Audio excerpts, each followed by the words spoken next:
expert series all about how to teach yoga online. Welcome if this is the first time that you've watched, and I want to apologize because there were about 400 people that signed up and there was a glitch in the software that takes everybody from Facebook over to my mailing list. So the 400 of you who didn't get the note about Kelly's interview, I apologize. We're on track now and you'll get all of the emails from now on, and you can always go back and watch the replay. Before we jump into hearing from Sarah, and I'm so excited about this, a couple of things. I wanted to do a particular shout out to Petra, who watched Kelly's interview yesterday. Petra's in Italy. Petra, we are sending you like a crazy amount of love, you and everybody else over there. Dana, wanted to know about how do you take PayPal when you don't, how do you take payments when you don't have a website and you don't have PayPal? You could do direct debit into your bank account. It's because there's a global pandemic. Anybody who knows me, I'm only saying that people can pay directly into your bank account because we're in the middle of a global pandemic. No other time will I ever say that. Irene is already implementing and she starts today. Actually, I think she starts UK Friday, so tomorrow, but awesome. I love this. Rosie starting teaching online and had 2 new students. Like, that's bonkers. So for anybody who's thinking that, oh, maybe I'll get to keep some of my students, but most people will hate it. Rosie had like 2 new people. Amazing. And I also wanted to do a massive shout out to Sarah, who slung together a sales page for her first 2-hour virtual retreat. And she's already had 7 people sign up for it and pay for it. And 6 of the 7 paid 10 quid. Yes. Love it. Hey, Natalie Jenkins. Oh, I was going to read your comment, but it's gone already because Karen says, I did 6 live classes this week. I never thought I would say that. It was fun. I never thought you would say that, Karen, about being fun. So keep going, everybody. I was just saying before we started the recording, in my state, the government now has said that you're allowed to have people, you're allowed to have gatherings inside as long as there are fewer than 100 people and you're all at least 4.5 meters apart. No, 4 meters apart from each other. So fair to say that yoga studios now closed unless you've got really poor attendance. So we're all in the right place to have great conversation, stay positive and get things put into place so that it's not just these people that I've read out, but it's everybody. Like we were saying yesterday with Kelly, and I'm sure Sarah will elaborate on this point when I give her a chance. This is not about perfection or getting it all right or being some tech wizard. It's just recognizing that what you have, people need, and so we just need to do whatever it takes so that you've got enough in place to keep on keeping on. Lou says, I've done 3 and they've all loved it so far. Yes, love. Okay, now let's let our actual guest have something to say. So Sarah is a fabulous friend, yoga bestie. We did our 300-hour teacher training together. She's in Singapore. She's sarahbyoga.com, Sarah? sarahbyoga.net. I missed the dot. Someone else got that before me. Yeah. Damn her. It worked out okay. I've forgiven her. So generous of you. So Sarah, I've invited you here to talk to us today because I know that you've really been prioritizing over the past months getting a YouTube channel up and happening, and so we're going to talk about that, and I've got a bunch of questions for you, but could we start perhaps by maybe just give us a bit of an intro and tell us about what you teach and, you know, just a bit about your business, where you are, all those good things. Okay, so like Amy just said, Amy and I did our training together. So if you've been to any of Amy's classes, it's sort of alignment based, Iyengar and Usari stuff. I also teach yin, and I do teach vinyasa because everybody loves it and I actually enjoy it. But it's sort of mainly, the nuts and bolts, the architecture, the tensegrity of poses. I've been teaching for 12, 13 years or so, practicing for quite a long time. I'm quite old, and have been teaching in Singapore for 8 years. I was teaching before that in Spain for 4 or 5 years. And yeah, it's my full-time job. I love it. I teach 10 or 11 classes a week. I teach workshops every month. I teach retreats, obviously currently on hold. Yeah, so I actually started I opened up my YouTube channel 5 years ago just to put up stuff for the family. And then 5-6 months ago, after a kick in the butt from Amy, I cranked it up and yeah, it's your fault.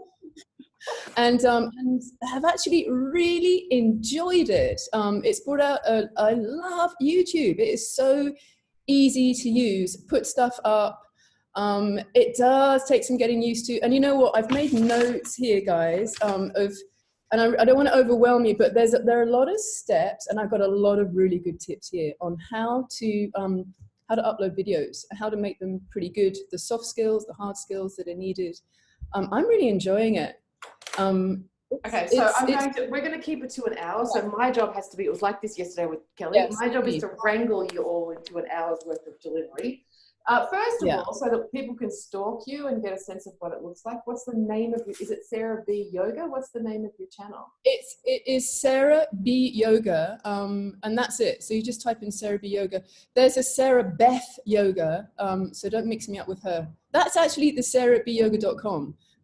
So she's got a really good YouTube channel, actually. Cool. So I'm Sarah B Yoga, and yeah, I've only got about 30 classes up there, but it's growing. I'm putting up one every now. It used to be 2 a week. Now it's pretty much every day because I'm not teaching my live classes.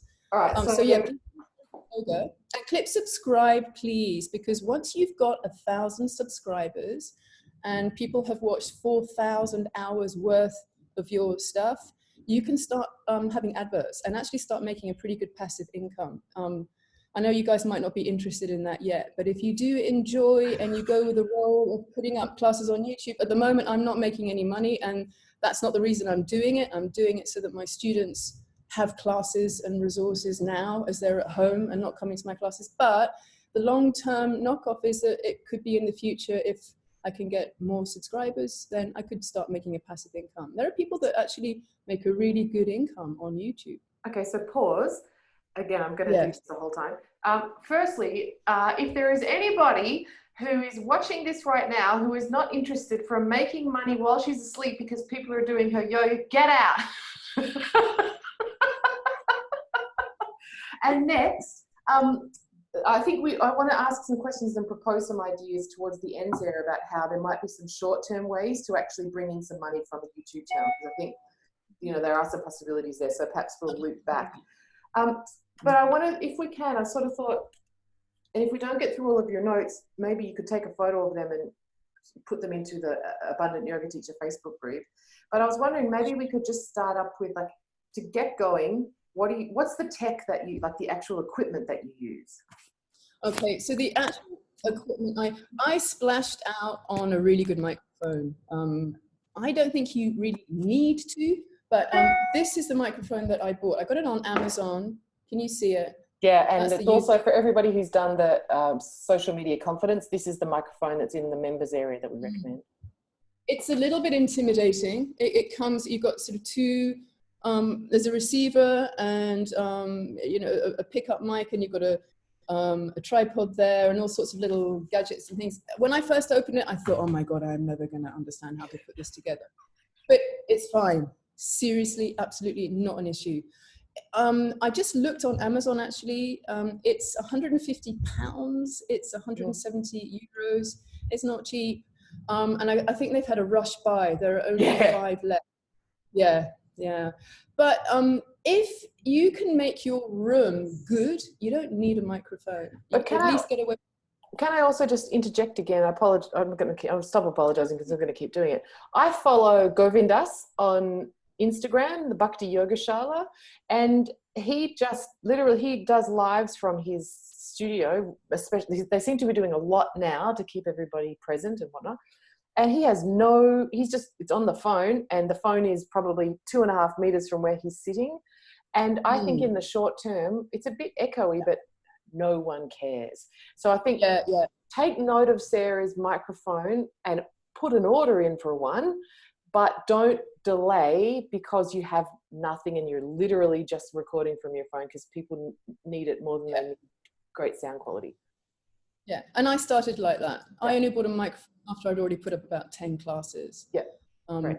So I think a good thing to do is, to have your phone, and I use my phone, about 3 meters away, and try and make sure that you've got lots of sort of fabric. I love what Kelly was saying about the closet thing. Yes. You can't record in a closet, but it's good to have soft fabric around as much as you can, the curtains. I think Noah, even a couple of times when he was teaching, and I put some rugs around just to try and soften the bounce off the floor. That really helps for people to be able to hear you. Also, another thing about the camera position, I think 3 meters away is optimal, because you want people to be able to see you on the mat. And I put my mat east-west, rather than having the short end of the mat. I have it east-west so people can see you. And also to bear in mind that if you're going to do Ardha Chandrasana, or half moon, you want to have some buffer either side. You want to have some space. Vera 3 if you go off mat. Yeah, if you go off mat, and if you've got your arms overhead, people want to be able to see your fingertips in Urdhva Hastasana. So just have that in mind. It's quite nice, just some space. And even though it doesn't really matter, it's quite nice to get rid of any clutter behind. Try not to make it look too bedroomy. Don't have the toilet behind you. Yes, close the toilet door. My God, how many... something else just on that. I know a colleague who spent a lot of money having professional videos done, and she has a fantastic mural in her studio, but it was hard to watch her because the mural was beautiful, but I love your backdrop because it's just so crisp and clear. I think it helps. It kind of looks a little more professional too, right? If you can do it.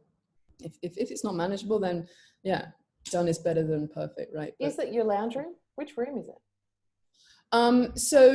The classes I got on YouTube are at the studio where I teach at Balanced Living. Cool. Yeah, but I'm some of my first videos up on YouTube. Well, they're in the lounge room. Yeah, cool. But I prefer to try and keep it consistent. Now I'm kind of getting a bit more fluent with the YouTube thing. I'm trying to keep it always at that studio location. That's a good. And they're really letting me go in there now, even though it's closed. They're letting me go in there and film. So great. Yeah. Okay, so you use your phone, you had a microphone that you suggested. All right, so we've got the tech, great information about spatial awareness, backdrops. What about lighting, Sarah? Anything? Okay, quick thing before the lighting, put the camera at the level of your belly button. Really? Yeah, about that level. Maybe a little higher and straight on. I tried to little angle ideas, it just didn't work. So there's that. Lighting, I'm really lucky where I am. In the afternoon when I tend to record my classes, there's a lot of really good natural sunlight coming in. You've got to have brightness. So I haven't needed to buy any extra lighting, but I know you, Amy, were recommending on one of your courses, one of those kind of like a dentist ring. It's good. Lighting is good if at all possible, and to not have bright light behind you. So try not to film in front of a window. It's nice to have darkness behind you and brightness shining on your face. This is golden stuff about the space, about the belly button. When you said I've tried it on a few different angles, I was thinking about my belly on a few different angles, and it doesn't make a whole lot of difference for me in that regard. It's just that kind of height is good. If you think of yourself it's a good flatness. It's just kind of work. Tried everything else and that kind of seems to work. Great. We don't have to experiment. I find when it comes to shooting videos, it's the fucking about with everything, like trying and faffing about. So just you telling us that saved us a heap of time. How long do you teach? How long are your classes? Talk to us about class length. Well, I've got to the point on my YouTube channel where I've got playlists. So I've got classes over 25 minutes and classes under 25 minutes. It seems to be actually at the moment the longer classes are more popular. Really? So my longest class, I actually recorded one of my live classes a couple of weeks ago that was 90 minutes long. A quick thing before we get into the big tech stuff, in case I forget to say this, when you set up your YouTube channel, you've got to make sure that you enable the, it's in the advanced settings. I know that sounds intimidating, but you have to do this. It's default on YouTube that you can't upload videos over 15 minutes. So if you're going to, you have to enable that. And I can talk about that later if you want to, but just make sure you do. Because I tried over and over and I was like, well, fuck, I can't do it. But actually I found the place where you just click the square and you can upload longer classes. So my classes tend to be on YouTube between 15 minutes and 90 minutes. The 30 minutes is good. Okay. You know, it's up to you, right? If you're teaching just a meditation, if I'm teaching just a focus pose class, so I taught a class on just Parshva a couple of weeks ago. That was 20 minutes long. That was enough. Yeah. That's fine. That's enough. So up to you. Mm. Yeah. Okay. So what about, do you talk to us about how you do it? Because I know when you're teaching, you're not the sort of teacher who practices the whole class with your students. So I presume when you're doing the video, you do the whole asana practice, right? I do it all, yeah. And I gotta say, when you begin, it's a little bit like teaching again for the first time. Teaching camera is weird.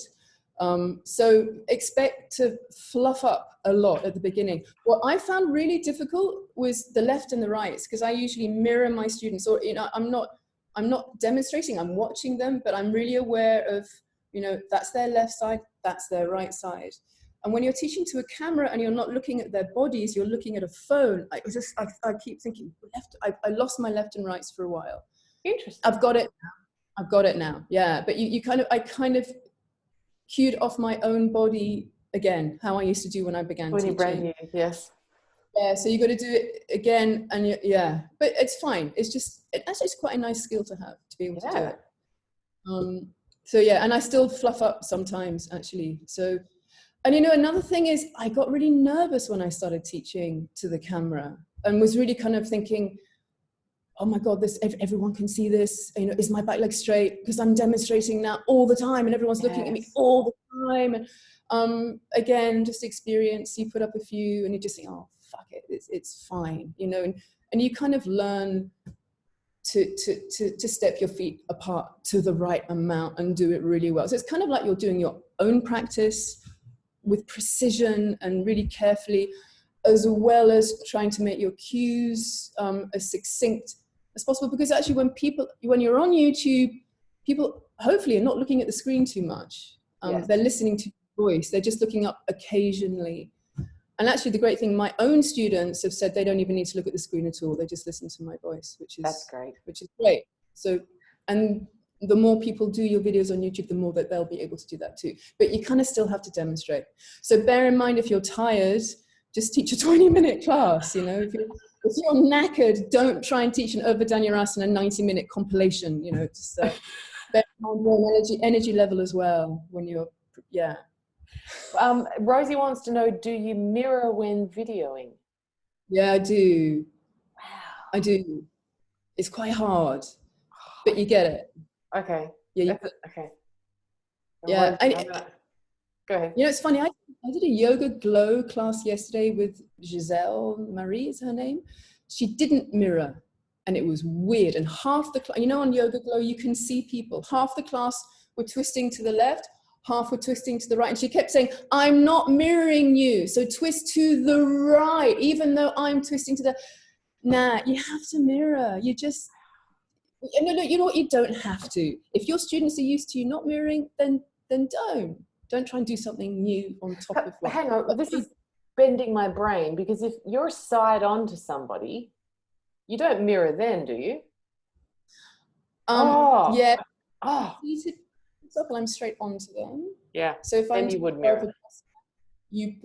So place your right buttock on the floor. I place my left buttock on the floor.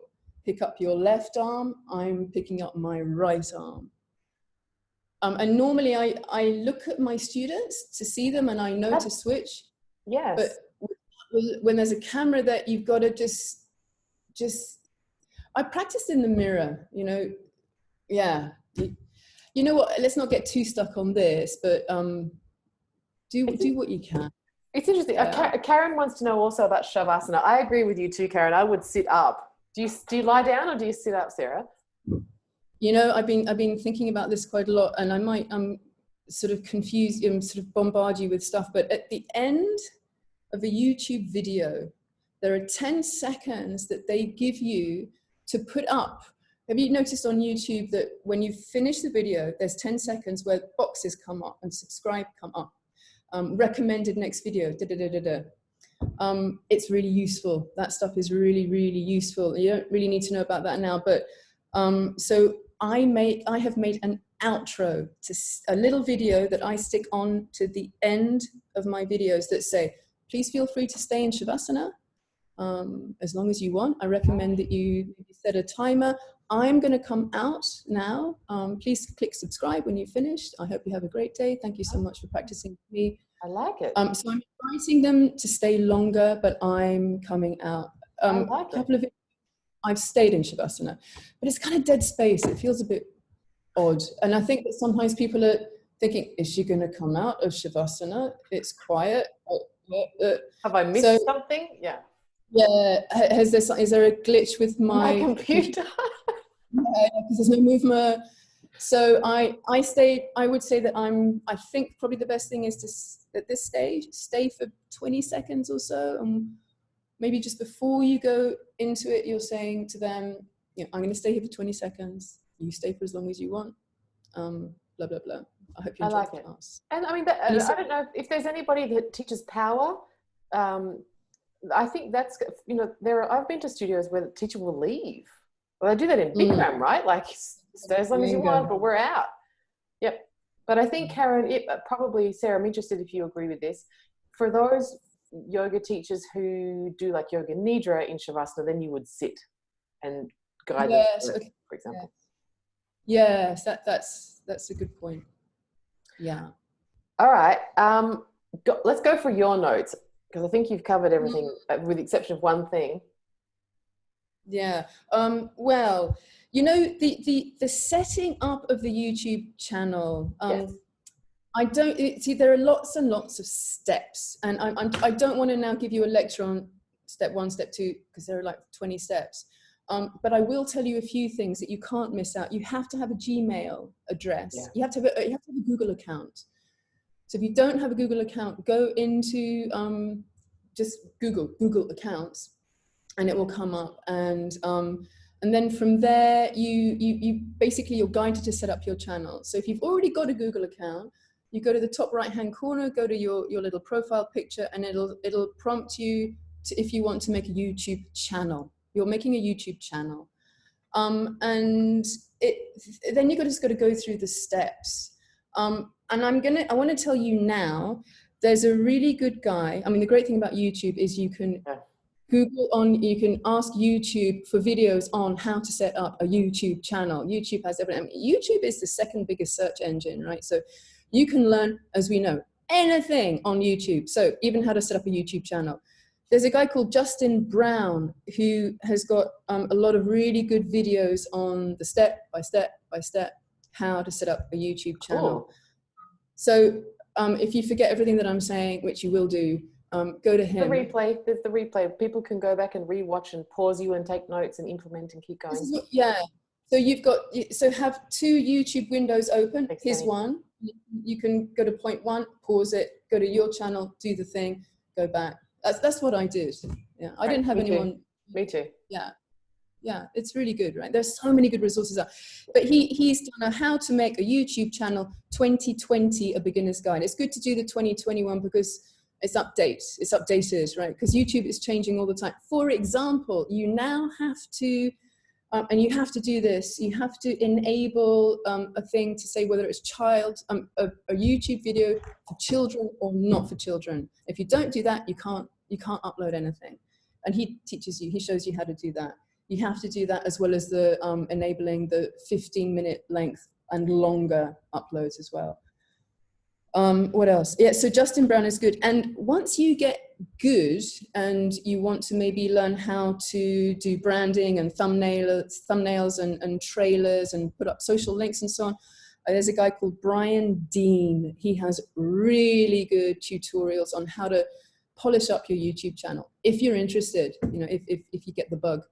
But again, I just got to interrupt. This is what, again, everybody, don't don't think that you have to do all of that stuff now. Yeah. This gets to be something that Sarah said, it's been 5 years, did you say, since you've had your channel? And really only in the past 6 months, she's really been going for it. So nothing has to be totally squared away to get sharing now. Go on. Yeah. Sorry, Amy, I'm getting ahead of it. No, it's perfect. That's for everybody. You're loving it. What else? Hang on. I want to get the relevant stuff. If you've got an iPhone, I'm not sure what the equivalent would be for people that don't have iPhones, but you need iMovies. So what I do is I film on my normal video, on the normal video setting that you have on your phone. Then in the camera part. Yeah, in the normal camera part. I can even show you this. And then I go to iMovie here.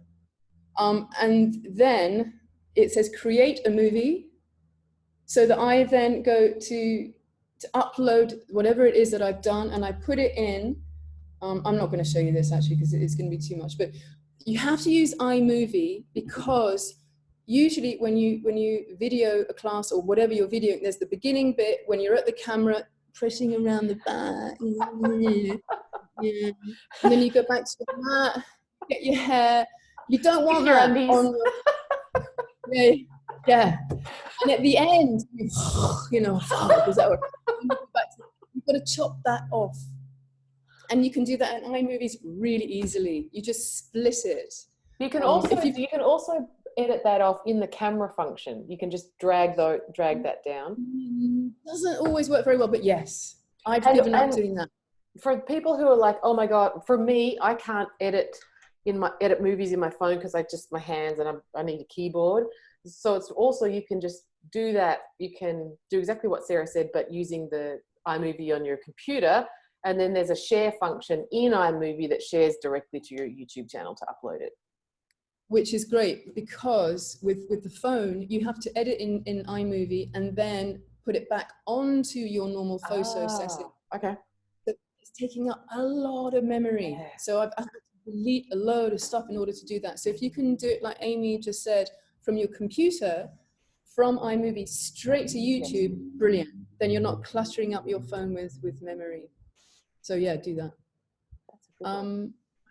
That's kind of, I think that's a lot of the hard sort of stuff, really. Do you get weirdos? Have you had like bad thumbs down or creepy weirdos commenting, anything like that?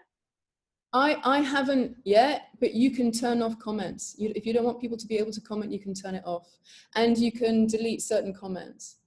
And something else that you can do is if you don't want classes to be public at all, you can just put your class up on YouTube, save the link and send it to whoever it is that you want to have access to that class. You don't have to be public at all.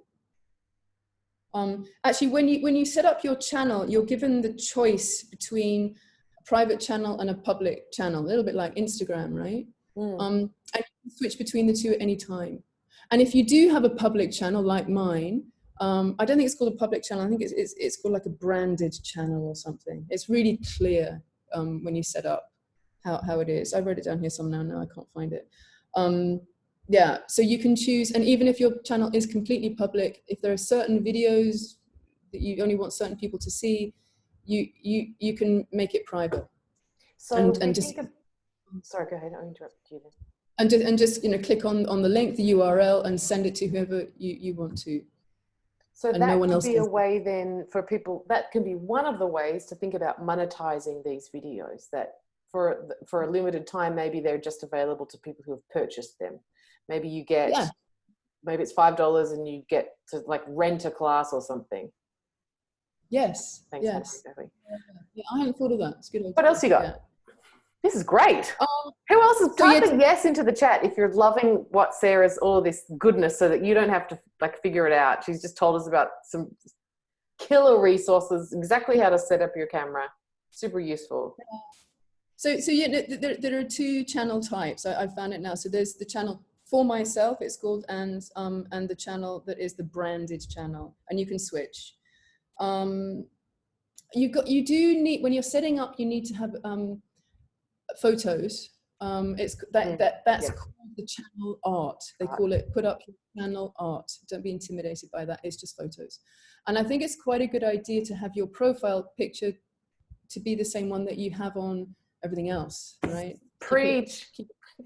Yeah. So that little picture of your face, that lovely professional picture of your face, is easy. What I found really difficult was the long, thin at the top. It's quite difficult to find a photo. Mine ended up, well, at the moment, it's just a sea of heads, of my students' heads, with me sort of there. Mine's a bit of my thigh in the ugliest pants of all time. A bit of thigh. Yeah. It's difficult. Some people that, Sarah, a bit of thigh is just exactly my thighs, just exactly those dimensions. What are you talking about? Are you looking horizontal, like in the splits? Not this body. My splits are definitely cropped square for Instagram. But I mean, you could, again, if you need to set it up in the short term, folks, get yourself some stock photos. Pick some, type yoga into Unsplash and pick something. Just go for what you have now. And even YouTube has stock photos. I tell you that. Yeah. They make it so idiot proof. The only intimidating thing is there are a lot of steps, but each step they guide you through so well. Millions of people have channels.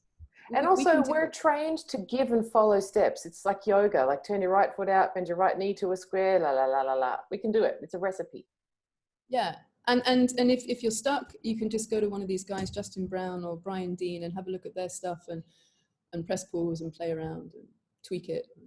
Yeah, it really is easy. It really is. It's just quite long. It's not like setting up a Facebook page or a LinkedIn page. There's a lot more to it.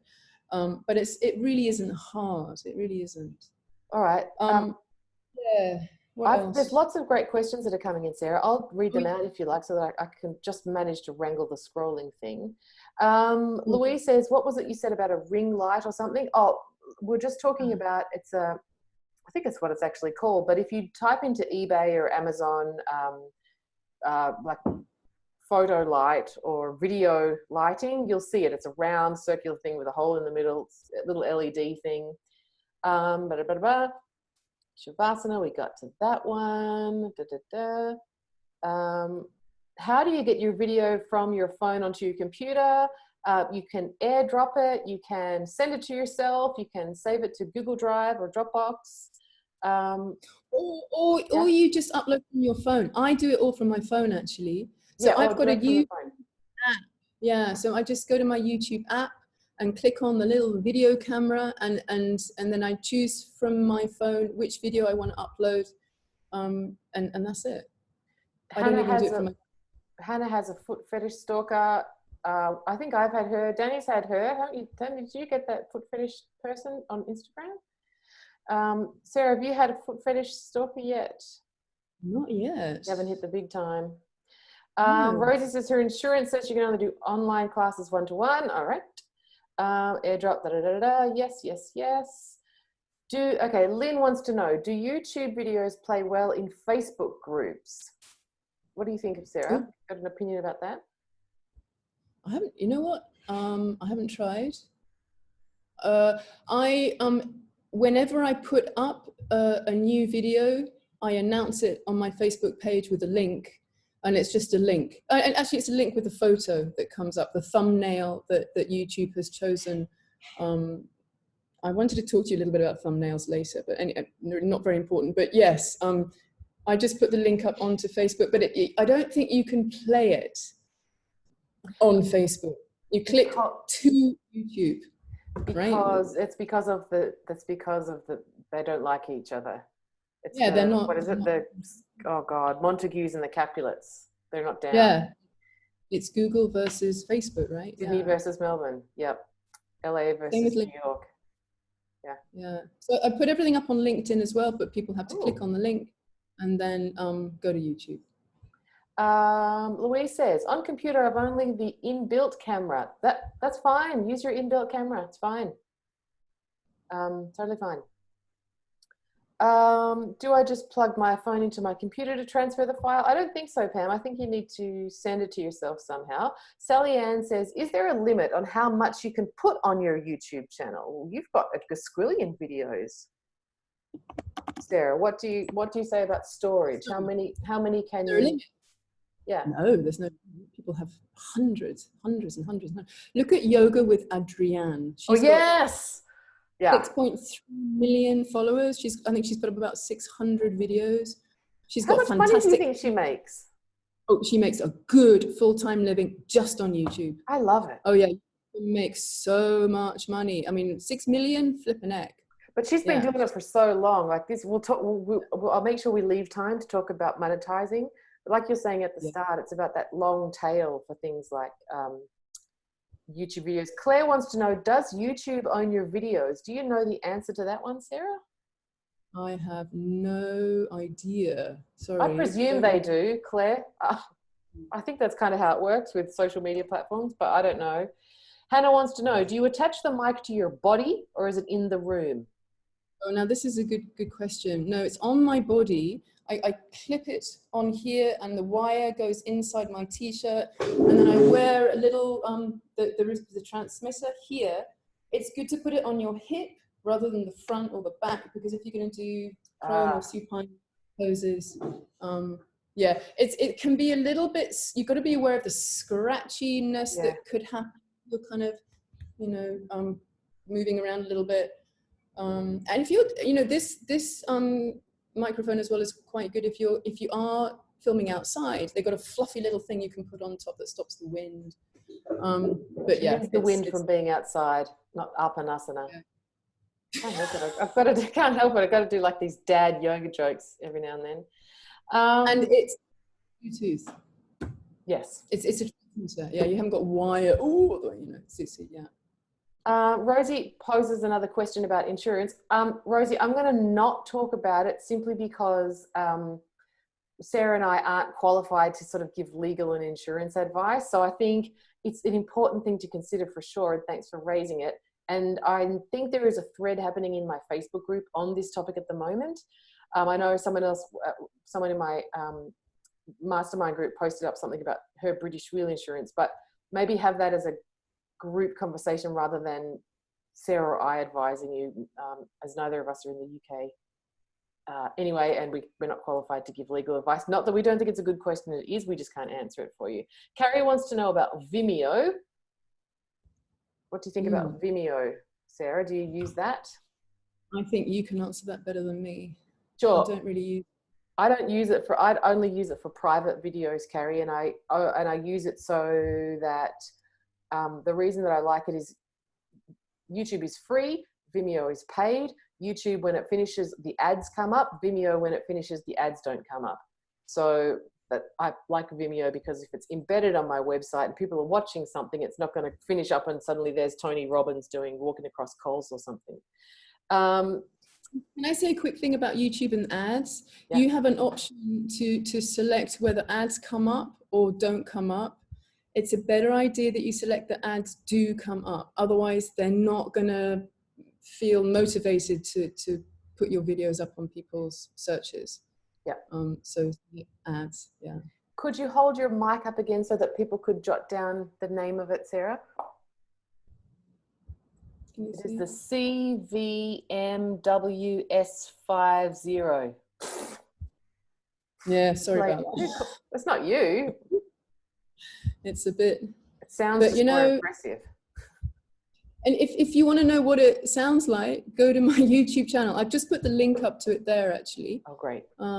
Here's my channel. So and then you can hear. Just go to my latest class. How many subscribers do you have at the moment? I've got 179. I get about 4 or 5 more a day. Yeah. So I'm really trying to get that 1,000. So guys, please subscribe. And yes, Kanti Yoga, I think you're right. I think that's true. If you're only going to offer your videos by sending the links to specific people, no ads would be fine. Yep. Yeah. Anything else tech-wise or setup-wise? Oh, look at that.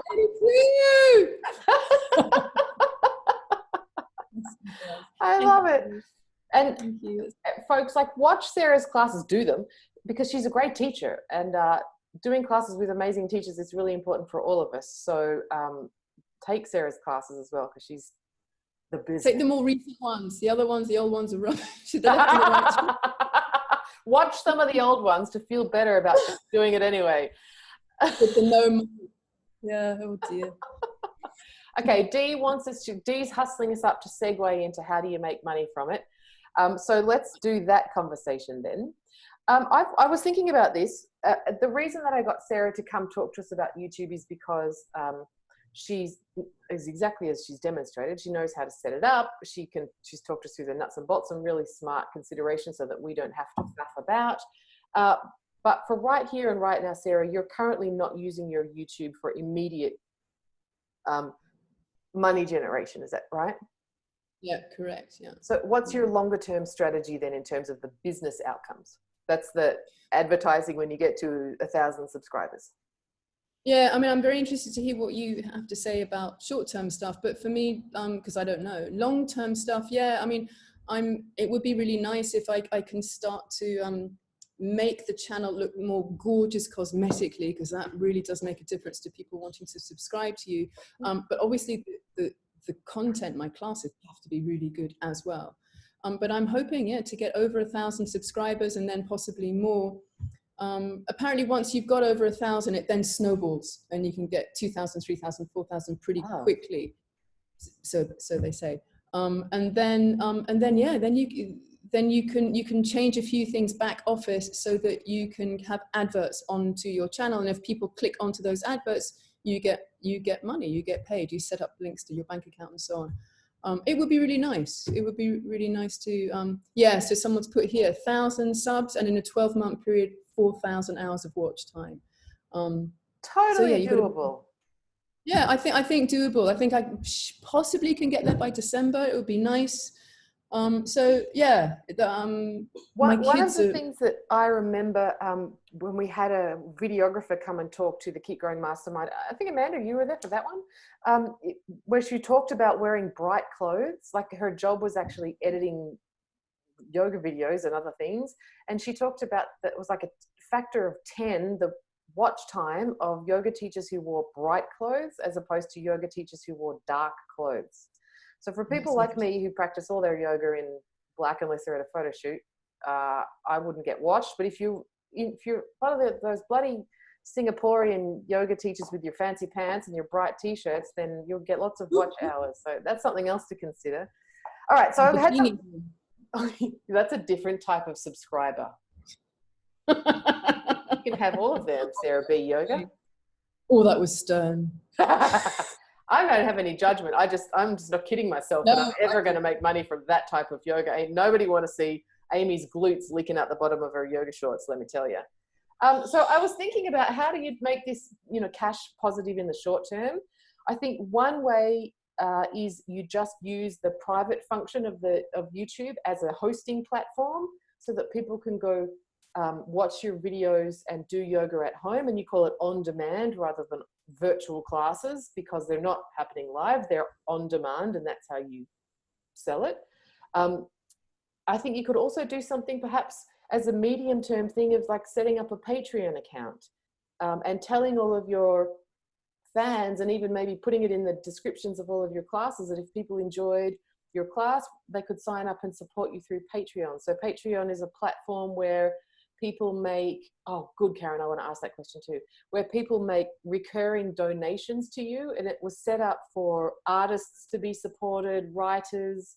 I know one of the podcasts I love, Let's Talk About Sex, she supports the development of her podcast by her Patreon account. You don't make a bunch of money, but for people who really value what you're doing, I know Christopher Wallace has a Patreon to support his work, and his Vijnana Vaidava short course that's still free at the moment. So that might be one way you could set up. Yes, Louise, Patreon. It's free to set it up. They take a small portion, as you can imagine, but it's a place where you get guided through how people can join up. You set up an account and people might pay you $5 a month, and you can give them additional things if they're a Patreon supporter. So it's more attractive for them. So that if you're thinking about sort of buy donation classes in the short term because of everything that's going on, then maybe that might be an option. And as you start to get more famous, then maybe that would continue to grow up. Grow up. Oing. What else did I say? I think also, you know, it's an opportunity for you to make offers, perhaps. So depending on the longevity you want from your classes. So what we've heard from Sarah is that she's really looking to make classes that are of high quality so that they have the longevity is greater. They sit on her channel and they're useful because they're good for a long period of time. But if you were doing something that you weren't, where the intention wasn't for it to, the longevity to be this, like if you were okay with it being more of a temporary video, then you could sell something at the end. You could make an offer, you could do a call to action. If you've enjoyed this class, I'm also available to teach in real time, one-to-one yoga classes, potentially pitch something like what we talked about with Kelly. So it would be reaching more people, but then you could make an offer at the end, would be another way of generating some money. Something else that you can do under each video, you can also put up links. Yes. So I put under every single video, here I am on Facebook, here I am on there, this is my next workshop as well. And it's worked, you know, people have clicked on it. So that's another thing. It's not just what you say, it's also there. And you can change your comments that you put under each of your videos at any point in time. So I've actually gone through them and changed them to my next workshop and my next retreat. I mean, it's not much use at the moment, but you can edit everything all the time. Yeah, but oh God, could you be bothered? You're so much more committed than I am. Someone asked before about live in YouTube. Yeah, it is it is a thing. Do you do it, Sarah? I haven't started doing that yet. Okay, me neither. Yeah. Amy, what's your YouTube channel? What do you? I didn't know you had one. Abundant Yoga Teachers, probably. I don't know. I can't remember. You don't shout about it. Yeah. Okay. It's only really there to collect foot fetishists. I think I've got like 71.5 subscribers. I don't know. It's there. It's one of those things. I had to figure out how to do it so I could tell you all to do it. But yeah. You can only put your energy in certain places. Oh, this is a great question, Louise. God damn, I hope the answer is yes. Presumably, you can go back in and delete the old stuff. Can you delete stuff? Oh God, yeah. On that. Plenty. Thank God. So we're almost at time, and I've got a little bit of finishing stuff. So if you've got more questions for anything that Sarah's talked about, type them on in. There's a good question here from Rosie. How do you create a nice cover photo? This is called a thumbnail. You can only start creating thumbnails once you've got 100 subscribers. Otherwise, they just give you what you got. You don't have a choice. But once you've got 100 subscribers, then you can actually upload your own thumbnail. If you look at Yoga with Barguirdjian, she's got gorgeous thumbnails. She's put them in Canva or wherever, and she's got text. Big text is good with 2 or 3 words. I haven't done that yet. I can't be bothered, but I probably will. But yeah, and also once you've got over 100 subscribers, you can have your own URL rather than a whole. If you see in the chat here, I gave you the link to my YouTube channel, and I forgot to put up my own personal URL.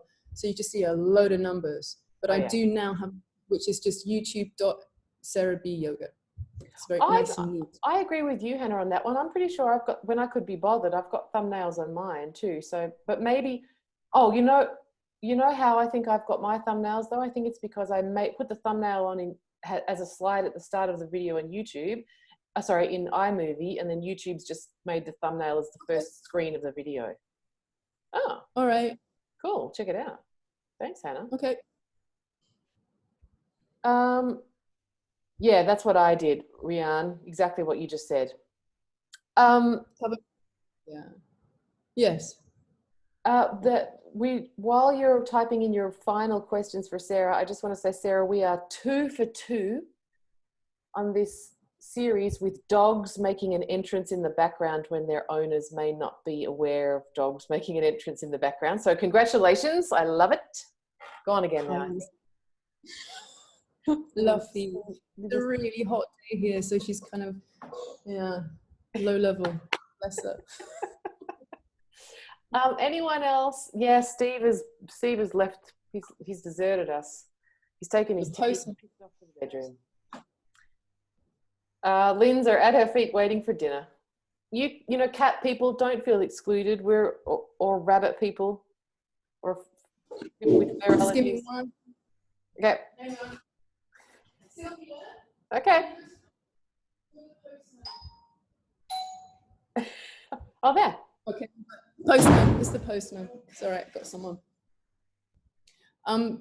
Yeah, we're fine. Any other questions, folks?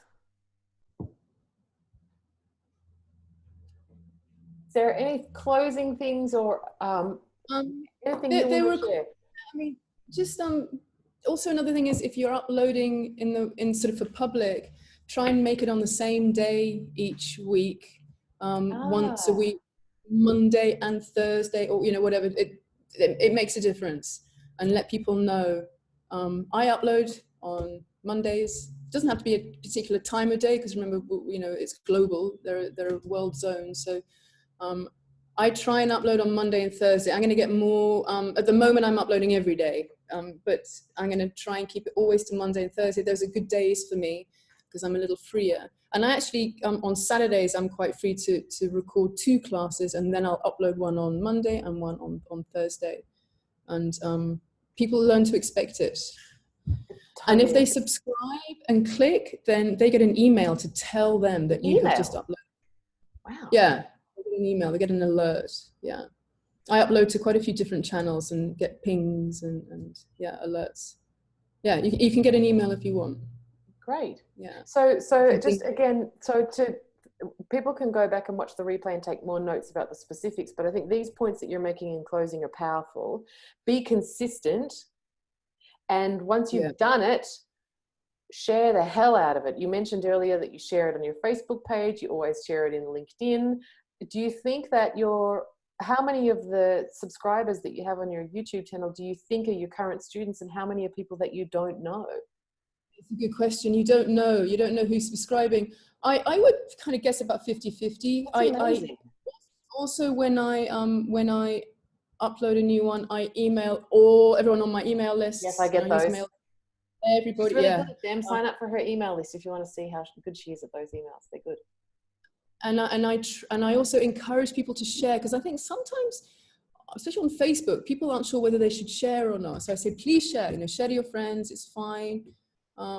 So yeah, I think I've got, and also a lot of my old students, so people who have left Singapore, and that's actually why I started doing it, because a lot of people were leaving Singapore. It's quite a transient place here.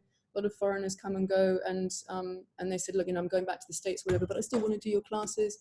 So that was a big sort of impetus for me to do. And then they tell their friends, and hopefully the ripple effect. But, yes. Yeah, so consistency, and I also, ask for requests. A lot of people, someone today at Apple said, oh God, I'm stiff. I want a backbend thing. Can we do some backbendy stuff? So after this, I'm going to go and record a backbend class and put that up. Does it take, he wants to know if it takes a long time to upload them? It depends on the length. It depends on your Wi-Fi connection. Yeah. About half an hour. So Lynn, probably for you, if it's like anything like my Wi-Fi, the NBN's probably really shit bags. But for Sarah, it's probably quite good. Yeah. It also depends on if you're going to use HD or standard. You're given an option of the quality. So if you go for the super high quality, I think it probably takes longer. It's quite good for the quality. Lysandra said, do you have access to the emails when people subscribe? No, you don't, Lysandra. You don't get that data. Unfortunately, that would be great. Yeah. Up to 2 hours, says Hannah, for uploading. Yeah, it depends on your Wi-Fi. Well, I think we've exhausted all of the questions. Sarah, thanks so much for being so generous with us. One of the things that I thought was so super important about this series was that it's really peer learning, right? That we're all in this together, and we're learning from those of us who might just be a little bit further down the road with one particular aspect. So it's so powerful for you to tell us how it's working for you when you're maybe just sort of 6 months in front of people who are watching that have had a YouTube channel for a while but kind of haven't done anything with it. And you seem to really be across what you're doing. You're obviously excited about it. You're getting great response from people. And I know that you're a busy person and you're doing a whole lot of other things, and you're not a huge super tech person, and you probably wouldn't have thought this would be possible a year ago. So folks, if any of that is ringing true for you, Sarah's just been the perfect model for what's possible without having to be any type of computer geek or anything like that. And there's so much help that really, you know, go to those YouTube videos about how to do it. Yeah, there's some really good tutorials. Lysandra, I'm just curious, where do you live? I've never seen that name before. I like it so much. I'm just going to say it quite a few times after this is done. Yeah, I like it. I like it. Sweet. Excellent. Oh, there's some more Singaporean folks. Okay, everybody. Thanks, Sarah. That was amazing. I'm going to find your, so go, Sarah, type your Insta as well into the chat so that people can, I'm going to mute you.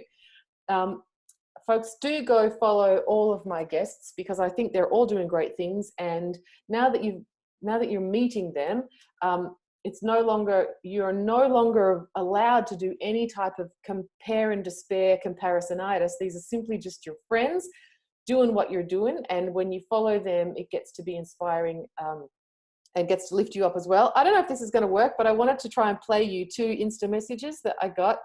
God, if I could type my password in correctly.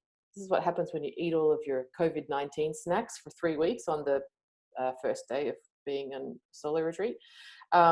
You have a bit of a sugar brain, I think. Here, let's see. I don't know if it's going to work. Let me see if I can play this. It's fine. We're going to find out. These are just 2 fun messages that I got from people about this. Yo, Amy, how are you going? Just wanted to drop a quick note and say thank you so much for this on-the-fly thing you're putting together for us. It's incredible. Listen to the Yoga Nidra meditation one. Wow, wow, wow. It is so inspiring that I am now uploading some videos. I absolutely loved your line. Do you mind if I use it? This is my favorite bit. I will quote you and tag you, of course. I've written it down. It was just so good. No one here has the right to prevent the people who need what you have from getting it by getting stuck in your own bullshit right now. I love that, and it gave me the kick up the ass that I needed. Do you mind if I quote you? You're such a sweetheart. And honestly, I was sitting there thinking, oh God, Amy, don't swear. Jen, type your Insta in too so that people can follow you. The Adaptive Yogi is type that in. That's just so fun. And then there was one more that I wanted to, just from people that I thought these are a little bit uplifting because people are implementing their stuff, and it's great. I think this is the right one. Amazing. Thank you, Amy. I'd kind of come back round to that same way of thinking myself. And then this evening, just before I went to teach, I got an email from the NamaStream ladies saying, a space has opened up on NamaStream for you. So I was like, right, I'm taking it, I'm doing it. So I've got that, and I've got my virtual assistant on the case. Spoke to her last night, just done a live class, which was fabulous and people loved. And did some extra content, a short meditation at the end, which I can repurpose. So done my video for today. So yeah, all good. You're amazing, and thank you for your help. I'm so glad to be Don't need to listen to all of that part. How cool, like people actually going and getting stuff done. So I'm just thrilled for all of you that are implementing. I'm grateful for all of you for continuing to do this and spend some of your time right now figuring out stuff that you hadn't thought you'd need before, especially when there are so many other ways that you could be spending your time, like freaking out, panicking, contributing to the toxic stuff that's swirling around on social media. The fact that you're here, you're watching these teachings, you're sharing positive energy with other yoga teachers, and then you're going and doing stuff that's in service to your community. Amazing. So thank you, everybody, for being here. Thanks again, Sarah. I don't think we're going to Esalen this year, but who knows? 2021. Everybody, we're going to be back at the same time tomorrow. Taz from Yoga Inspire Yoga from Kimberly Yoga Attire is coming to talk to us about creating an online studio. Taz lives in a remote part of Australia, and she has set up online classes for people who live even more remote than she does. And she's been doing that for a while, and she's really been growing it. So she knows how to do it, and she sells her classes in term blocks to people in dongas, which is what we call little portable demountable